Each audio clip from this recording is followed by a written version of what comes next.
നമസ്കാരം. പുനർജനി കേസിൽ മുഖ്യമന്ത്രി വി.ഡി. സതീശനെ വിജിലൻസിന്റെ ക്ലീൻ ചിറ്റ്. കേസിൽ വിജിലൻസിന് തെളിവ് ലഭിച്ചിരുന്നില്ല. ഇതോടെ സതീശനെതിരായ കേസ് ഒഴിവാക്കണമെന്ന് വിജിലൻസ് ഡയറക്ടർ ശുപാർശ നൽകുകയായിരുന്നു. ഇതിന്റെ അടിസ്ഥാനത്തിലാണ് സതീശനെതിരായ കേസ് അവസാനിപ്പിക്കാൻ തീരുമാനിച്ചതെന്ന് ആഭ്യന്തരമന്ത്രി രമേശ് ചെന്നിത്തല വ്യക്തമാക്കി.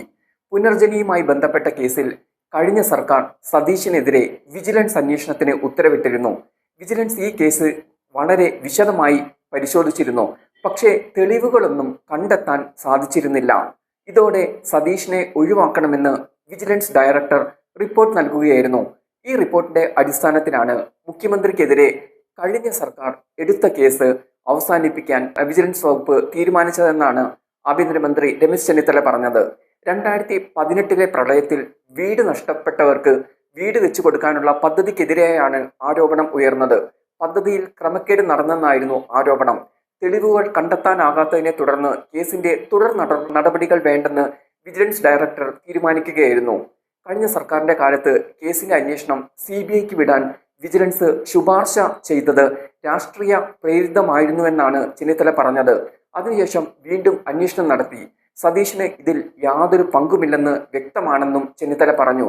മുൻപും വി.ഡി. സതീശന് അനുകൂലമായി വിജിലൻസ് ഈ കേസിൽ റിപ്പോർട്ട് നൽകിയിരുന്നു. സതീശനെതിരെ അഴിമതി നിരോധന വകുപ്പ് പ്രകാരം കേസ് നിലനിൽക്കില്ലെന്നായിരുന്നു റിപ്പോർട്ട്. പുനർജനി ഫണ്ട് കൈകാര്യം ചെയ്തത് മണപ്പാട് ഫൗണ്ടേഷൻ എന്ന സന്നദ്ധ സംഘടനയാണ്. സതീശൻ ഫണ്ട് കൈകാര്യം ചെയ്തതായി കണ്ടെത്തിയില്ലെന്നും വിജിലൻസ് വ്യക്തമാക്കിയിരുന്നു. പറവൂർ മണ്ഡലത്തിൽ പ്രളയത്തിൽ വീട് നഷ്ടമായവർക്ക് വീട് വെച്ചു നൽകാൻ ലണ്ടനിലെ ബർമിംഗ്ഹാമിൽ നടന്ന ചടങ്ങിൽ ധനസഹായം ആവശ്യപ്പെടുന്ന വീഡിയോ നേരത്തെ പുറത്തു വന്നിരുന്നു. ഇതേ തുടർന്നാണ് വിജിലൻസിലേക്ക് പരാതി എത്തിയത്. UK ആസ്ഥാനമായ മിഡ്ലാൻഡ് ഇന്റർനാഷണൽ എഡ് ട്രസ്റ്റ് എന്ന സംഘടനയാണ് വിവിധ വ്യക്തികളിൽ നിന്നും 22,500 പൗണ്ട് സമാഹരിച്ചത്. ഇത് മണപ്പാട് ഫൗണ്ടേഷൻ എന്ന സംഘടനയുടെ അക്കൗണ്ടിലേക്കാണ് വന്നിരിക്കുന്നത്.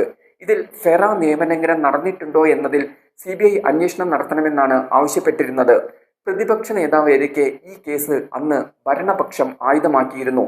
എന്നാൽ കേസ് ഇല്ലാതായത് മുഖ്യമന്ത്രി എന്ന നിലയിൽ സതീശന് വലിയ ആശ്വാസമാണ്.